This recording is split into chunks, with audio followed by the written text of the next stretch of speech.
inputting it into the Bellman equation so that I could update the Q values. So then I try to create my own reward function for it. And I was using, I think, Amazon's stock data during that time. I did encounter some problems with the algorithm. Before, it was mostly that the agent was only just purchasing because it was having an upward trend throughout the entire time, throughout the entire period that I chose for my data. Right. The data was also the inputs were also incredibly large because I was taking in trading volume, the simple moving average, so it's 5-day simple moving average. I was basically putting in everything I could find, right? Because I thought the more, the better during that time. Obviously, that wasn't the case, right? So it didn't work out too well in that aspect. So I was considering this time trying to reduce the dimensionality of the data using perhaps PCA or something very similar to that, so that I could, and especially because all of these variables would be correlated with each other since it is all from one company that we would be taking. So I was considering using PCA to see if that would help optimize the network so that it can actually get the correct actions. It can actually predict the correct actions. Yeah.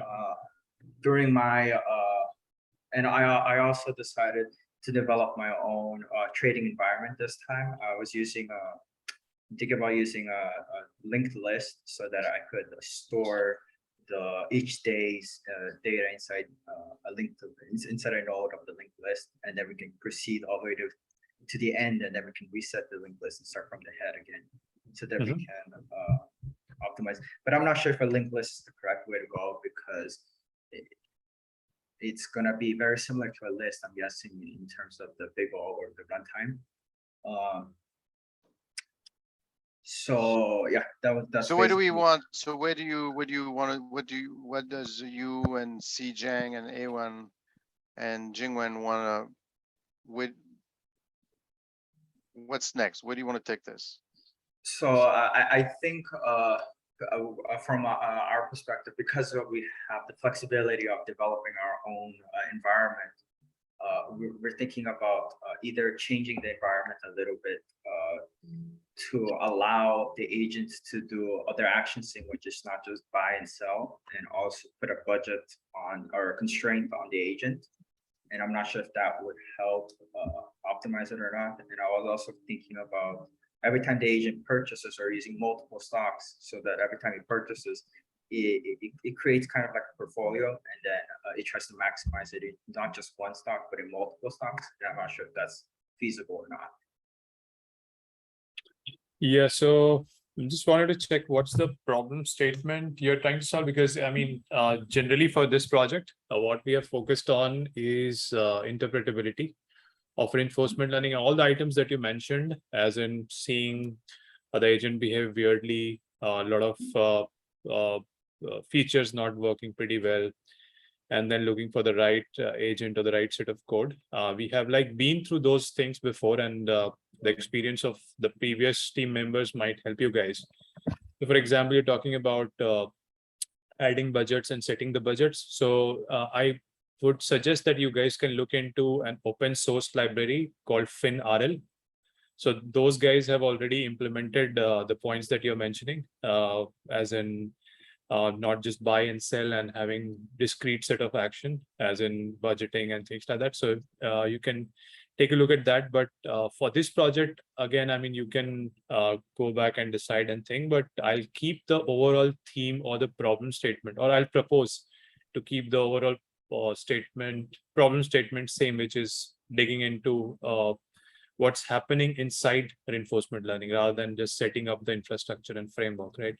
And that would be more on the lines of which features are causing the algorithm to perform well, which features are kind of signals which might lead to a profitable strategy.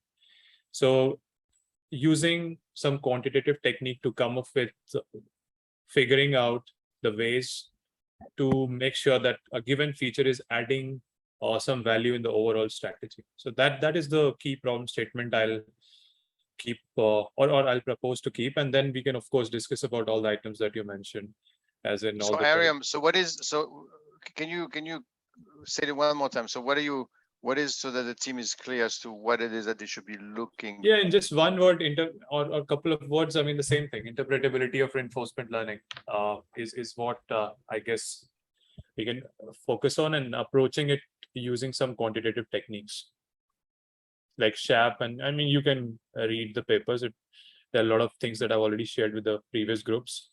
There are ways to understand the interpretability. So that would be the key area. And the points that John mentioned, yeah, I mean, those are really good points. While implementing the strategy, you always have those issues. But I will assume that all of those things are taken care of, and then you move to the next step, which is trying to figure out getting insight into the model. So basically you need to catch up a little bit what was done before, so we don't reinvent the wheel every Yeah, single you semester. can We you need can to move read the forward. paper. So there was a really good paper that there's the two guys, Bran and Zach. We just presented that paper a couple of days back in a big forum. So Yeah. you can read that paper. There were like a couple of items that we have mentioned in things to do in future, and that is what you can focus on. And I put that in the group meet chat for all of you. Take a look at Zisheng, yeah, okay. Yeah, we So might also have a Zish- deck that or a presentation that we presented last week actually at CQF forum. So that also has a lot of detail. I can put that on the Slack channel. A1, what, so what do you think about that, and what do you think you're gonna be working on?